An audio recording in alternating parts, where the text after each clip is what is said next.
Commander Eugene Bennett Fluckey, and the Navy called him Lucky.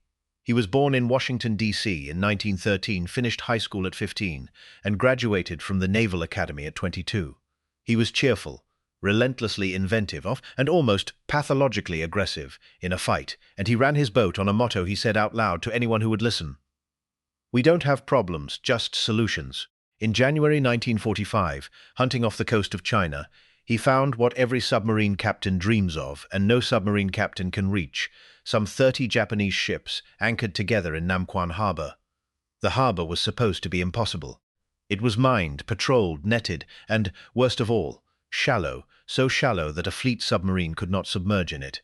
If anything went wrong in there, the Barb could not dive to escape. She would simply be a large, slow target sitting in the enemy's front yard. He went in. In the dark of the 23rd of January, Fluckey threaded the Barb through the mined shallows on the surface, into the middle of the anchored fleet, and opened fire with everything in his tubes. Torpedoes ran into a mass of ships packed so tightly they could not scatter. A large ammunition ship went up in a blast that his crew never forgot, and then the Barb turned and ran for open water at full speed on the surface, through the minefield, with the whole harbor awake and shooting behind her. For that night, Eugene Fluckey received the Medal of Honor, and the U.S. Navy concluded it should probably let him keep doing whatever it was he was doing. What he did next was talk his way into one more patrol. By rights, he should have handed the boat to a new skipper, but he cut a deal with the admiral commanding the submarine force to take the Barb out one final time with the crew he loved. And before he sailed, he made an unusual request at the shipyard. He asked them to bolt rocket launchers onto his submarine, and he loaded a stack of rockets aboard. Nobody in the American submarine force had done this. Fluckey had worked out that with Japan's merchant fleet nearly wiped from the sea, there would be almost no ships left to sink, so if he wanted a war, he was going to have to take it to the shore. It worked. The Barb left Midway on the 8th of June, 1945, and reached the northern edge of the Japanese home islands. In the small hours of the 22nd of June, she surfaced off the coast of Hokkaido and fired a volley of rockets into the town of Shari. The first time in history an American submarine launched rockets at a target on land. Over the following weeks, she did it again at other coastal towns on Karafuto, the Japanese prefecture on the southern half of Sakhalin Island. It was the future of naval warfare arriving early, a submarine striking inland targets, and it was, for the people on that coast, a terrifying and unprecedented thing. But Fluckey was still not satisfied. He wanted something bigger. Please take a moment to subscribe to the channel and to give this video a like, and stay with us all the way to the end. On the 18th of July, the Barb lay in a place called Patience Bay off the Karafuto coast, and there were no targets, no ships, nothing to shoot. Fluckey stood on the bridge with binoculars and watched the shoreline, and he noticed something. Running along the coast, close to the water, was a railway line, and on that line, all day and all night, trains ran, freight and passengers, moving supplies and people up and down the empire's northern edge. He watched them for days. Somewhere in there, an idea formed that no submarine officer in the history of the United States Navy had ever seriously entertained. If he could not sink a ship, he would sink a train. The problem was obvious. A submarine's guns could shell the tracks, but the Japanese would simply repair them. To actually destroy a train, you had to be there, on the ground, on Japanese home soil, with a charge under the rails, and you had to be gone before it went off. That meant landing men. It also meant a nearly unsolvable timing problem. How do you set off a charge under a moving train at exactly the right instant, when the men who placed it need to be miles away, back at sea, before dawn? Wait there to trigger it by hand, and you die on that beach. The whole plan lived or died on that single question, and the answer came from a sailor. The sailor was a young electrician's mate named Billy Hatfield, and he had grown up around railroads. He knew something the officers did not, that a train's own weight, passing over the rails, does a particular and predictable thing to the track. And so he proposed a switch, a simple mechanical trigger, that the train itself would close as it arrived, setting off the charge at the perfect moment with no one anywhere near it. We are not going to describe how it worked, and it does not matter. What matters is that a crewman with a boyhood memory of railway lines had solved the problem that made the whole raid possible. Fluckey heard it, and that was that. He started picking men. He wanted 8 men, and he had rules. He took mostly unmarried men. He wanted at least some with Boy Scout training, because he wanted people who could move at night and find their way. And when he asked for volunteers to paddle onto the Japanese mainland in the dark, his crew nearly rioted trying to get on the list. The 8 were Chief Gunners Mate Paul Saunders, Electricians Mate Billy Hatfield, Signalman Francis Seve, Ship's Cook Lawrence Newland, Torpedoman Edward Klingsmith, Motor Machinists Mates James Richard and John Marcuson, and their officer Lieutenant William Walker, a cook, a signalman, an electrician. These were not commandos. They were submarine crewmen, and they were about to invade Japan. What happened on that beach is the heart of this story. If this is the kind of history you want more of, subscribe, we're just getting to it. Shortly after midnight, on the 23rd of July, 1945, the USS Barb slid to the surface roughly 950 yards off the coast of Karafuto, so close to Japan that the crew could smell the pines. The 8 men climbed into rubber boats with their faces blacked, carrying their chocho. Fluckey gave them 3 hours.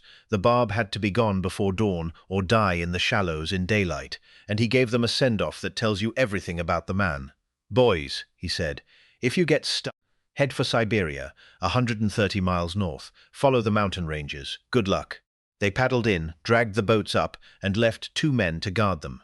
The other 6 moved inland toward the tracks, roughly 400 yards from the water, and almost immediately found the thing that should have ended the raid. A watchtower overlooking the railway with a Japanese sentry in it. The Americans froze. They were 6 men deep inside the Japanese Empire, discovered at the first obstacle. And then they realized the sentry was asleep. Here is where the story turns. They could have killed him quietly. It was war. He was the enemy, and their lives depended on silence. Instead, they simply left him alone and went to work on the tracks a stone's throw from a sleeping man they had decided did not need to die. They worked in the dark under the tower. 3 men stood watch while the others buried the charge and set Hatfield's trigger, working by the dim red light of a shielded flashlight, a device they had never been able to test, which would either work or kill all of them where they knelt. Halfway through, a train came down the line, and they threw themselves flat in the dirt and lay there as it thundered past, feet away, and rolled on. Then they got up and finished the job. And then they ran, back across 400 yards of enemy country, into the boats and out to sea, paddling for the black shape of their submarine as hard as 8 men have ever paddled in their lives. They were still only halfway back when they heard it, another train, coming down the coast. On the Barb, Fluckey watched through binoculars as the locomotive ran toward the spot where his men had knelt 20 minutes earlier. And then the whole coastline lit up. He wrote it down himself, and his own words are better than any I could write. "The boilers of the engine blew," he wrote. "Engine wreckage flying up some 200 feet, racing ahead of a mushroom of smoke, now white, now black. 16 cars piling up into and over the wall of wreckage in front, rolling off the track in a writhing, twisting maelstrom. The submarine's crew, watching from the deck, went berserk cheering. The 8 men in the boats paddled harder. And here we have to stop cheering for a moment and be honest, because this is where most tellings of this story simply stop. That train was not empty. Accounts differ, and the record is genuinely unclear. Many histories describe the wreck and say nothing at all about the people aboard, while at least one states that around 150 of them were killed. We do not know with certainty. What we do know is that a 16-car train on a civilian railway line in the last month of a lost war was carrying human beings, and that the men who set that charge could not have known who would be on it. This is what raids do. It is worth saying plainly, even in a story this thrilling, that the loudest moment in it was almost certainly also its darkest. The 8 men reached the submarine. Every one of them came back. No one hurt, no one captured, no one left on that beach. The Barb hauled them aboard, turned and ran for deep water before the sun could catch her in the shallows. Behind them, somewhere in the dark, a Japanese sentry was presumably waking up in a watchtower to a scene he would never be able to explain to his superiors. An entire train track destroyed beside an empty coast, with no aircraft overhead and no enemy in sight. There was no reason on earth for the Japanese to conclude that the wreck of that train had anything to do with a submarine. Submarines sink ships. Submarines do not come ashore. It was not. Fluckey kept the Barb on that coast for 3 more days, shooting up whatever he could find, before turning for home and reaching Midway on the 2nd of August, 1945. 4 days later, the world changed at Hiroshima, and within 2 weeks, the war was over. The Barb had fired the first submarine rockets in American history and put the only American ground combat party ashore on the Japanese home islands in the entire war. And she had done both in the final 6 weeks of a conflict that was already ending. If Fluckey had waited, none of it would have happened. He had, characteristically, refused to wait. In August 1945, at Pearl Harbor, 8 men posed for a photograph holding up their submarine's battle flag. You can still find it. They are grinning like schoolboys, and the flag they are stretching between them is covered in the marks of 12 war patrols, 17 ships sunk, a presidential unit citation, the ribbon of their captain's Medal of Honor. And down along the bottom, painted small and neat, is a steam locomotive. It is the only battle flag of any American submarine, of any American warship, that lists a train among its kills. That flag hangs today in the Submarine Force Museum in Groton, Connecticut, and people walk past it every day without understanding what they are looking at. Eugene Fluckey went on to a long and remarkable career. He served as an aide to the Secretary of the Navy and to Admiral Chester Nimitz himself, made Rear Admiral in 1960, commanded American submarine forces in the Pacific, and served as the Navy's Director of Naval Intelligence. Late in life, he wrote the book that preserved all of it, Thunder Below, and he gave its royalties away to his crew and their families. When the Navy eventually sold the Barb for scrap, for about $100,000, Fluckey said the thing that tells you who he was. If the crew had known, they would have bought her themselves and brought her home to be a museum. He was called Lucky his whole life, and he hated the implication. Luck, he thought, was what people called meticulous preparation when they had not been paying attention.